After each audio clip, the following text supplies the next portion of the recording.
साथियों, आज हम आपको उत्तर प्रदेश की चौथी मुख्यमंत्री के रूप में शपथ लेने वाली सुचेता कृपलानी की संक्षिप्त जीवनी से परिचय कराएंगे। सुचेता कृपलानी एक भारतीय स्वतंत्रता सेनानी एवं राजनीतिज्ञ थीं। ये उत्तर प्रदेश की मुख्यमंत्री बनी और भारत की प्रथम महिला मुख्यमंत्री थीं। वे प्रसिद्ध गांधीवादी नेता आचार्य कृपलानी की पत्नी थीं। सुचेता कृपलानी का जन्म हरियाणा के अंबाला शहर में संपन्न बंगाली ब्राह्मण परिवार में हुआ था। उनके पिता सरकारी चिकित्सक थे। उनकी प्रारंभिक शिक्षा कई स्कूलों में पूरी हुई थी, क्योंकि हर 2-3 वर्ष में पिताजी का तबादला होता रहता था। आगे की पढ़ाई के लिए उन्हें दिल्ली भेज दिया गया। दिल्ली विश्वविद्यालय के सेंट स्टीफेंस कॉलेज में उन्होंने इतिहास विषय में स्नातक की डिग्री हासिल की। कॉलेज से निकलने के बाद 21 वर्ष की उम्र में ये स्वतंत्रता संग्राम में कूदना चाहती थीं, पर दुर्भाग्यवश वह ऐसा नहीं कर पाईं, क्योंकि 1929 में उनके पिता और बहन की मृत्यु हो गई और परिवार को संभालने की जिम्मेदारी सुचेता के कंधों पर आ गई। इसके बाद ये बनारस हिंदू विश्वविद्यालय में संवैधानिक इतिहास की व्याख्याता बन गई। सन 1936 में 28 साल की उम्र में उन्होंने भारतीय राष्ट्रीय कांग्रेस के मुख्य नेता जेपी कृपलानी से विवाह किया। सुचेता के इस कदम का उनके घर वालों के साथ साथ महात्मा गांधी ने भी विरोध किया। जेबी कृपलानी सिंधी थे और उम्र में सुचेता कृपलानी से 20 साल बड़े थे। इसके अलावा गांधी जी को डर था कि इस विवाह के कारण आचार्य उनके दाहिने हाथ थे, कहीं स्वतंत्रता संग्राम से पीछे न हट जाएं।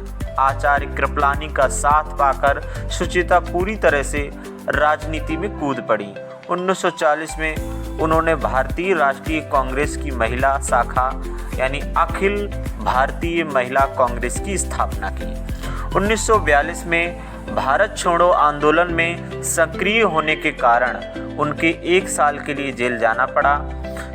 1946 में वह संविधान सभा की सदस्य चुनी गई। 1949 में उन्हें संयुक्त राष्ट्र महासभा में एक प्रतिनिधि के रूप में चुना गया था। भारत के स्वतंत्र होने के बाद वह भारतीय राजनीति में सक्रिय हो गई। जब उनके पति व्यक्तिगत व राजनीतिक मतभेदों के कारण जवाहरलाल नेहरू से अलग हो गए और अपनी खुद की पार्टी किसान मजदूर प्रजा पार्टी बनाई, तब सुचेता भी इनके साथ हो ली। 1952 में सुचेता किसान मजदूर पार्टी की ओर से न्यू दिल्ली से चुनाव लड़ी और जीती भी, पर शीघ्र ही राजनीतिक मतभेदों के कारण वह कांग्रेस में लौट आईं। 1957 में कांग्रेस के टिकट पर इसी सीट से वह दोबारा चुनाव जीती और राज्य मंत्री बनाई गई। 1958 से 1960 तक वह भारतीय राष्ट्रीय कांग्रेस की महासचिव थीं। 1962 में सुचेता कृपलानी ने उत्तर प्रदेश विधानसभा का चुनाव लड़ा। वे कानपुर निर्वाचन क्षेत्र से चुनाव चुनी गईं और उन्हें श्रम, सामुदायिक विकास और उद्योग विभाग का कैबिनेट मंत्री बनाया गया।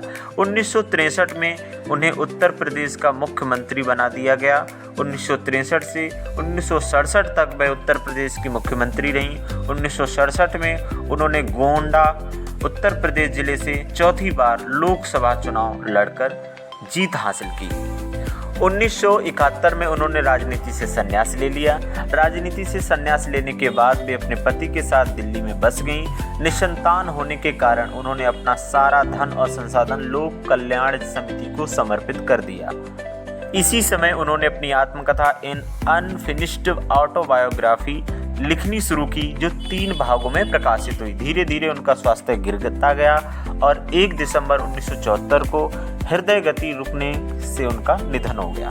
साथियों, भारत की प्रथम महिला मुख्यमंत्री के रूप में सुचेता कृपलानी की ये संक्षिप्त जानकारी आपको कैसी लगी? लाइक, सब्सक्राइब और कमेंट जरूर करें।